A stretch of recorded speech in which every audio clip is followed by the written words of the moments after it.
Halo semua, pada hari ini saya akan kongsikan bagaimana pembentukan bendalir tisu berlaku. Gambar ini menunjukkan sebahagian daripada salur-salur darah di dalam sistem peredaran darah manusia. Arteri merupakan salur darah yang membawa darah beroksigen keluar dari jantung ke sel-sel badan manusia, manakala arteriol adalah cabang-cabang kecil arteri yang akhirnya membentuk salur-salur kapilari darah yang lebih kecil. Apabila darah beroksigen mengalir dari jantung melalui aorta, yaitu arteri, darah akan sampai di ujung arteriol. Dan pada masa ini tekanan hidrostatik menjadi bertambah tinggi karena diameter kapilari darah yang kecil dan juga disebabkan oleh daya pengepaman jantung. Tekanan hidrostatik yang tinggi ini akan memaksa cecair dari plasma darah untuk mengalir ke ruang antara sel. Antara bahan yang terturas adalah bahan-bahan bersaiz kecil seperti molekul air, garam mineral, dan oksigen. Bahan-bahan ini akan membasahi sel-sel badan dan sel badan akan menerima bekalan yang diperlukan seperti oksigen. Cecair yang terturas ke ruang antara sel kini dipanggil sebagai bendalir tisu. Kandungan bendalir tisu adalah menyerupai plasma darah, tetapi tidak mempunyai eritrosit ataupun sel darah merah, protein, dan platelet.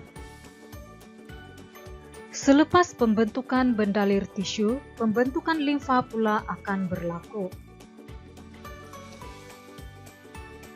Vena merupakan salur darah yang akan mengangkut darah tidak beroksigen kembali semula ke dalam jantung, manakala venel merupakan cabang-cabang kecil daripada salur vena. Pada hujung venel kapilari darah, plasma darah adalah hypertonik berbanding dengan bendalir tisu di sekelilingnya. Ini bermaksud kepekatan bahan terlarut di dalam venel, di dalam plasma darah, adalah lebih tinggi dan keupayaan air adalah lebih rendah. Tekanan darah di dalam venel juga lebih rendah berbanding di dalam ruang antara sel. Ini akan memudahkan penyerapan semula air, garam mineral, dan bahan buangan ke dalam venel kapilari darah daripada bendalir tisu di ruangan antara sel. 85% daripada bendalir tisu akan meresap semula ke dalam venel kapilari darah, manakala 15% lagi akan meresap ke dalam kapilari limfa, dan akhirnya bendalir yang masuk ke dalam kapilari limfa ini kini dikenali sebagai limfa. Kapilari limfa adalah berbeza dengan kapilari darah karena salah satu hujungnya adalah buntu ataupun tertutup, sementara hujung yang satu lagi akan berhubung dengan salur limfa. Seterusnya kita akan melihat bagaimana hubungan di antara sistem peredaran darah dengan sistem limfa. Gambar ini menunjukkan dua sistem peredaran utama di dalam badan kita, yaitu sistem peredaran darah dan sistem limfa. Antara komponen-komponen yang ada di dalam gambar ini adalah bagi sistem peredaran darah, kapilari darah pulmonary, kapilari darah sistemik, serta vena subclavicle kanan. Manakala bagi sistem limfa pula, terdapat komponen yang dipanggil kapilari limfa, nodus limfa, salur limfa, dan ductus limfa. Semua salur limfa akhirnya akan bercantum dengan salah satu daripada dua salur limfa utama, yaitu ductus thorax dan ductus limfa kanan. Ductus thorax akan mengalirkan kandungannya ke dalam vena subclavicle kiri, manakala ductus limfa kanan akan mengalirkan limfa ke dalam vena subclavicle kanan.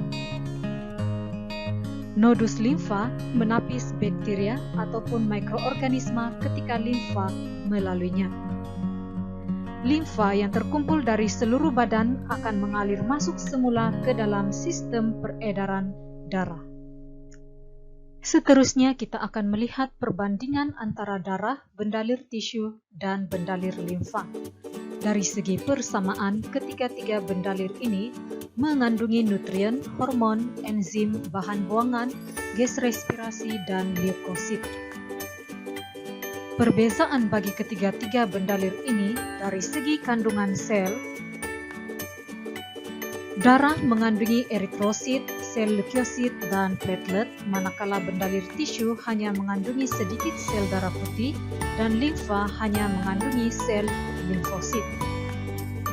Dari segi kandungan lemak, darah mempunyai kandungan lemak yang rendah, begitu juga dengan bendalir tisu, tetapi limfa mempunyai kandungan lemak yang tinggi.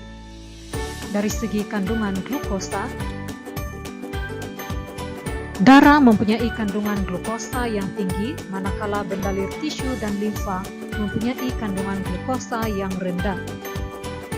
Dari segi asid amino, darah mempunyai kuantiti asid amino yang lebih tinggi, manakala bendalir tisu dan limfa mempunyai asid amino yang rendah.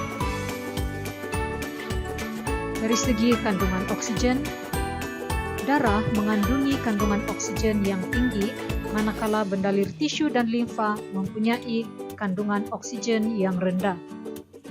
Dan akhir sekali, dari segi karbon dioksida, darah mempunyai kandungan karbon dioksida yang rendah, manakala bendalir tisu dan limfa mempunyai karbon dioksida yang lebih tinggi.